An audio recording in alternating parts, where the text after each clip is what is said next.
Izi, a cui sunt pași puii pe jos? Alu moșu. Alu moșu. Da. Ia uite, a venit de aici din șemineu. Așa-i? Da. Da. Hai. Din șemineu. Catlina. Catlina, noi desfacem pachetele. Hai. Am făcut, uite. Ai desfăcut unul? Și al cui era ăsta? Am meu. Al tău era? Aici e Mickey Mouse. Acolo e Mickey Mouse. Aici vezi. Da? Da. Bine. Uite-te să nu te faci dacă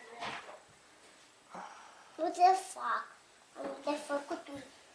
Am de făcut. Păi și uite-te pe etichetă ce scrie. Aici chechi.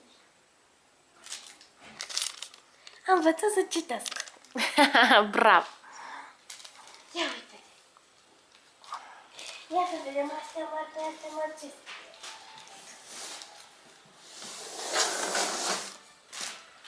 Moșu! Te capete. Elisco? Ia uite-te ce e ăsta. Ia deschide-o repede. A venit din semineu. Hai, ia trage asta. A venit din semineu. A venit din semineu. E semineu? Bine că i-am spus să vedem. Nu, că fac așa.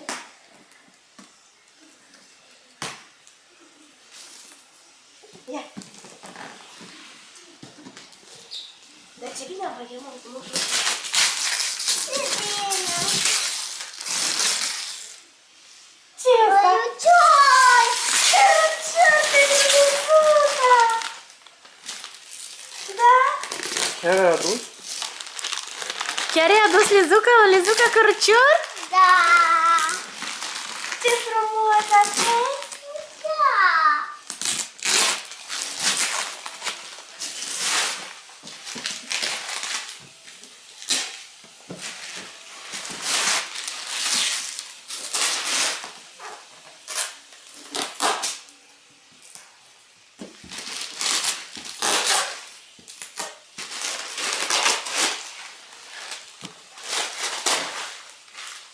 Catlina, ia uitați-vă un pic la mine.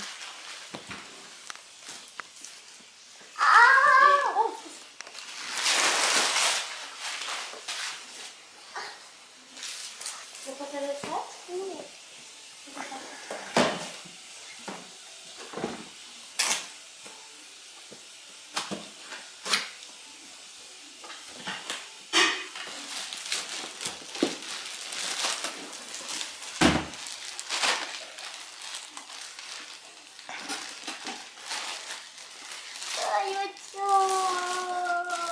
Stai, că trebuie să-l scoți, îl trebuie făcut. Unde-i? Nu știu, ia mai caută să vezi dacă mai... Ia du-te și vezi pe unde poate fi păpușica. Ia caută repede împrejur. Ți-a adus moșul și păpușică, oare? Unde e pupușica?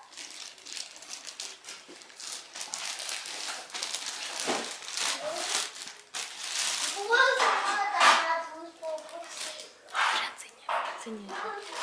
Ia vină să caut și pe aici. Ține ca pe ăsta, căruciorul. De ce nu se face? A?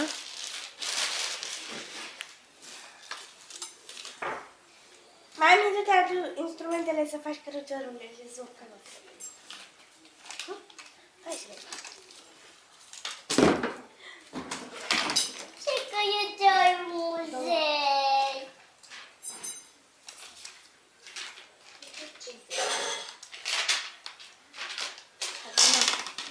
Catlina, vezi că eu am descurcat.